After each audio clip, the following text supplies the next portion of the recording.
Je pense que nous cherchons souvent des réponses alors qu'en réalité, ce sont les questions qui nous en apprennent le plus.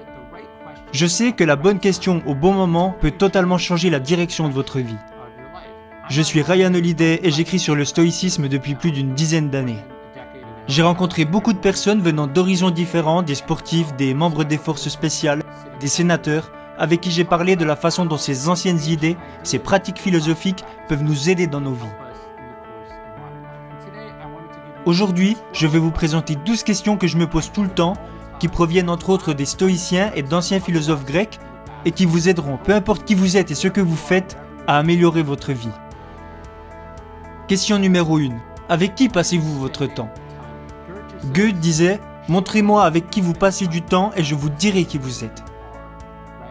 Sénèque conseillait de seulement passer du temps avec des personnes qui vous rendent meilleur. Mon père avait l'habitude de dire quand j'étais enfant « Tu es la moyenne de tes amis ». Alors la question est, passez-vous du temps avec des personnes qui vous mènent là où vous voulez aller ou le passez-vous avec des personnes qui vous en éloignent ? C'est une question qui peut amener à prendre des décisions difficiles. Avec qui passez-vous votre temps après le travail ? Qui lisez-vous ? Avec qui parlez-vous ?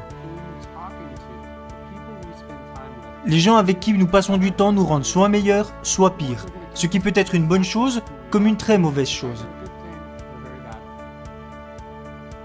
Question numéro 2. Est-ce sous mon contrôle ? Épictète dit que c'est la question clé, la tâche principale du philosophe dans la vie, qui consiste à séparer les choses qui dépendent de nous et les choses qui ne dépendent pas de nous. Nous consacrons beaucoup trop de temps et d'énergie dans nos vies dans des choses qui ne dépendent pas de nous, qui ne sont pas sous notre contrôle. Il commence à pleuvoir. Je n'ai pas besoin d'avoir un avis sur le fait qu'il pleuve, car cela ne dépend pas de moi, mais ce qui dépend de moi, c'est ce que je fais. Ce qui est sous notre contrôle, ce sont nos actions, nos pensées, nos opinions. Le stoïcien apprend donc à ignorer ce qui n'est pas sous son contrôle et à se concentrer sur ce qu'il est. Nous nous posons donc des questions sur tout ce que nous vivons, tout ce que nous ressentons, tout ce sur quoi nous travaillons. Est-ce que je peux avoir une influence sur cette chose ou est-ce que concentrer mon énergie dessus aura le même effet que de souffler sur un mur en espérant qu'il s'effondre ? Question numéro 3. À quoi ressemble votre journée idéale ? Sénèque dit que la vie n'est qu'une succession de jours. Annie Dillard disait « On remplit ses journées comme on remplit sa vie ». À quoi ressemble une journée idéale pour vous ? Comment essayez-vous de concevoir votre vie ? Si vous ne savez pas à quoi ressemble une bonne journée, à quoi ressemble votre journée idéale, vous allez simplement travailler pour gagner plus d'argent, acquérir plus de célébrité, obtenir plus de pouvoir ou d'influence. Vous devez vous demander si ce que vous faites vous rapproche ou vous éloigne de la vie que vous voulez. Je vais vous dire à quoi ressemble une journée idéale pour moi. C'est un samedi où je me réveille tôt, je fais du sport, je fais un peu d'écriture, je passe beaucoup de temps avec ma famille, j'ai le temps de réfléchir, je ne m'engage pas dans une série d'obligations inutiles, de coups de téléphone ou de réunions. Je passe du temps à l'extérieur, je suis connecté au moment présent. Donc j'observe chaque opportunité qui se présente à moi chaque jour, en me demandant si cette dernière me rapproche ou m'éloigne de la vie que je veux mener et de la personne que je veux devenir. Question numéro 4. Être ou faire ? C'est une question intéressante à se poser qui vient de l'excellent stratège John Boyd, qui, lorsqu'il formait des jeunes hommes et des jeunes femmes au Pentagone, a remarqué qu'il y avait 2 chemins dans la vie. Il y a les personnes qui veulent avoir l'air importantes, qui veulent atteindre un haut rang dans la société, qui veulent être dans les journaux ou passer à la télévision, et il y a les personnes qui veulent simplement accomplir des choses en silence. Truman disait qu'il est incroyable de voir tout ce que l'on peut accomplir si l'on ne se soucie pas de qui reçoit la gloire. Vous souciez-vous plus de vos accomplissements ou de l'impact de vos accomplissements ? Être ou faire, la différence se situe sur qui reçoit le mérite de nos actions. Il faut se demander, est-ce que j'essaye d'être une personne importante ou est-ce que j'essaie d'accomplir des choses importantes ? Cette question est cruciale. Être ou faire ? Alors, comment jugez-vous votre comportement ? Question numéro 5. Hillel disait « Si je ne suis pas moi-même, qui le sera pour moi ? Et si je ne vis pas pour moi-même, qui le fera ?» Cette question est extrêmement liée au principe d'être ou de faire. Qu'est-ce qui vous motive ? Est-ce des accomplissements extérieurs ou faire des différences dans ce monde ? Il faut se battre pour soi-même, se lever pour soi-même. Mais si tout ce à quoi vous pensez est de vous protéger ou de rechercher l'attention des autres, qui êtes-vous vraiment ? Regardez quelqu'un comme le général George Marshall, qui a accompli tellement de choses, mais peut-être que sa plus grande réalisation fut de refuser le commandement du débarquement en Normandie, lors de la Seconde Guerre mondiale. Parce qu'il ne voulait pas que ses sentiments personnels soient pris en compte pour l'opération. Il s'agit d'être ou de faire, mais aussi de savoir pourquoi vous le faites. Alors oui, il a travaillé très dur pour en arriver là, pour faire une différence, mais il avait conscience que l'ego n'avait pas sa place dans ce genre d'opération, et que le plus important était que les forces sur place agissent en équipe. Question numéro 6. Qu'est-ce que je manque en choisissant de m'inquiéter ou d'avoir peur? Un de mes livres préférés est Le don de la peur de Gavin de Becker. Il dit que lorsque vous vous inquiétez, demandez-vous « Qu'est-ce que je choisis de ne pas avoir en ce moment ?» Nous avons seulement une certaine quantité de ressources cognitives, de temps ou d'énergie émotionnelle. Comment allez-vous les dépenser? Souvent en étant inquiet, anxieux, en prenant les choses personnellement, nous retirons notre attention de l'essentiel. Et donc je veux que vous voyiez ces émotions non seulement comme désagréables, mais également comme activement destructrices. Parce que certaines choses qui nous arrivent dans la vie peuvent nous affecter émotionnellement, mais nous devons réaliser que nous ne faisons qu'aggraver notre état en agissant sur ces émotions. Question numéro 7. Faites-vous votre travail? C'est une question super importante. Lorsque Sean Payton a été suspendu de la NFL pendant 1 an, il a mis une grande photo de lui-même dans les installations des Saints et il a écrit 3 mots. Faites votre travail. L'idée est que chacun a un travail à chaque instant. Parfois ce n'est qu'une petite tâche et parfois c'est une grande tâche. Mais chacun doit connaître ce qu'il a à faire, que ce soit professionnellement ou personnellement.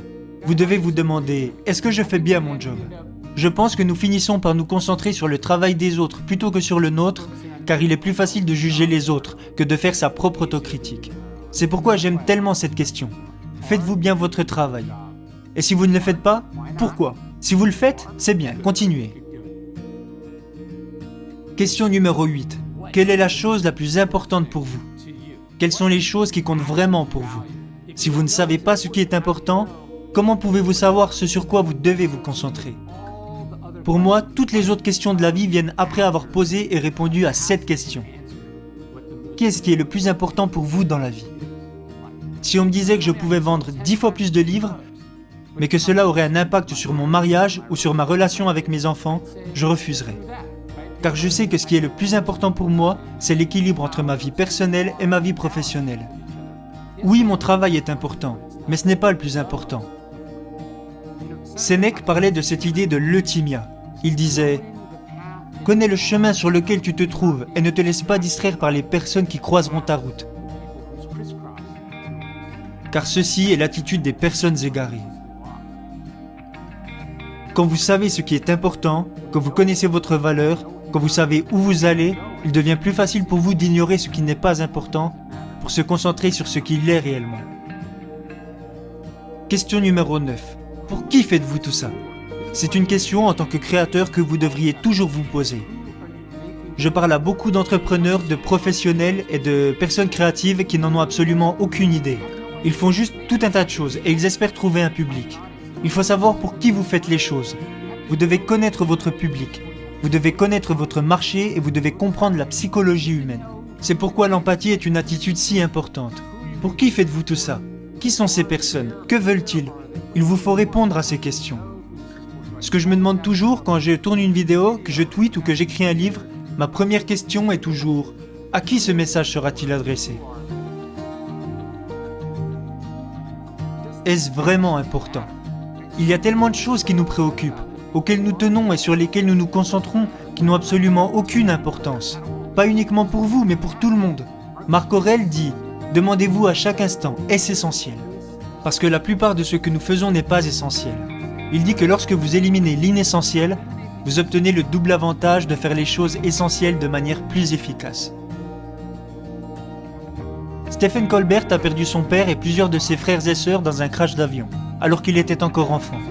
Il a dit que ce qu'il a retiré de cela, c'est une question que sa mère lui a posée. Elle lui a dit « Peux-tu regarder cela à la lumière de l'éternité? Est-ce que cela a de l'importance dans le grand schéma des choses ?» Parce qu'il y a tellement de choses triviales qui nous mettent en colère et sur lesquelles nous nous concentrons, et c'est dans les moments difficiles que nous réalisons la vraie importance des choses. La famille, c'est important. Les amis, c'est important. Faire de votre mieux est important. Tout le reste est sans importance. Et pourtant, C'est là que nous concentrons la majorité de notre temps et de notre énergie. Question numéro 11. Est-ce que vous utilisez bien votre temps? C'est quelque chose que Robert Greene m'a demandé quand je pensais devenir écrivain. J'avais 1 an à tuer avant de pouvoir me lancer et il m'a demandé « À quoi va te servir cette année? Est-ce que ce temps te sera profitable ou sera-t-il gaspillé? Vas-tu utiliser chaque seconde ou vas-tu t'asseoir en étant passif et attendre ?» Cela m'est revenu en tête pendant la pandémie quand tout le monde est entré en confinement. Je me suis demandé « Est-ce que ce temps me sera profitable ou est-ce que je vais juste perdre mon temps? Que ce soit dans 2 semaines, dans 2 ans ou dans 2 mois, qu'est-ce que je vais avoir à montrer pendant cette période ?» Quelqu'un qui utilise son temps de manière productive traite chaque instant comme une vie entière. Parce que pendant que vous l'avez, vous êtes en vie. Mais après qu'il soit passé, c'est foutu pour vous. Vous ne le reverrez plus jamais. Le présent, c'est maintenant. Alors pouvez-vous utiliser ce temps et à quoi pouvez-vous l'utiliser?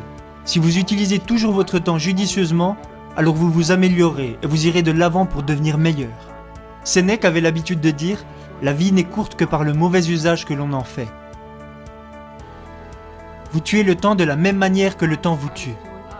Et la réalité, c'est que vous avez toujours la capacité de tirer le meilleur de chaque instant. Si souvent, nous choisissons de ne rien faire, parce que nous ne nous posons pas cette question. Question numéro 12. Est-ce que je veux devenir cette personne? Est-ce que cela représente la personne que je suis ou celle que j'essaie de devenir? Ou suis-je en train de céder à mon moi intérieur? Est-ce que j'essaie juste de prendre un raccourci? Suis-je en train de faire quelque chose que la personne que j'aimerais devenir ne ferait pas? L'auteur Sherry Strayed a dit « Vous devenez qui vous devez devenir, alors vous feriez mieux de ne pas devenir un enfoiré. » Quand vous faites quelque chose, vous devez vous demander « Est-ce que cela est représentatif de mon caractère, de mes priorités, de mes valeurs? Est-ce que ce que je fais est important pour moi ?» Si la réponse est non, vous ne devez pas le faire. La manière d'accomplir une chose reflète notre manière d'accomplir toutes les choses. Vous devez vous poser cette question. Est-ce qui je veux être à chaque interaction, à chaque situation, grande ou petite? Question numéro 13. Quel est le sens de la vie? Si je pouvais vous donner une question de plus, une dernière question, une question bonus. Elle vient de Viktor Frankl, qui a survécu à l'Holocauste. Il a écrit un livre incroyable qui s'intitule « Découvrir un sens à sa vie ». Dedans, il dit « Nous nous demandons souvent quel est le sens de la vie, alors qu'en réalité, c'est la vie elle-même qui nous pose la question. Et ce sont nos actions et nos décisions qui nous en donnent la réponse. Le sens est quelque chose que nous créons à partir de nos actions, de nos décisions, de nos choix, de qui nous choisissons de devenir. C'est le genre de question qui, si vous vous la posez régulièrement, vous obtiendrez, comme le dit Viktor Frankl, le genre de réponses qui feront de vous qui vous serez capable de devenir.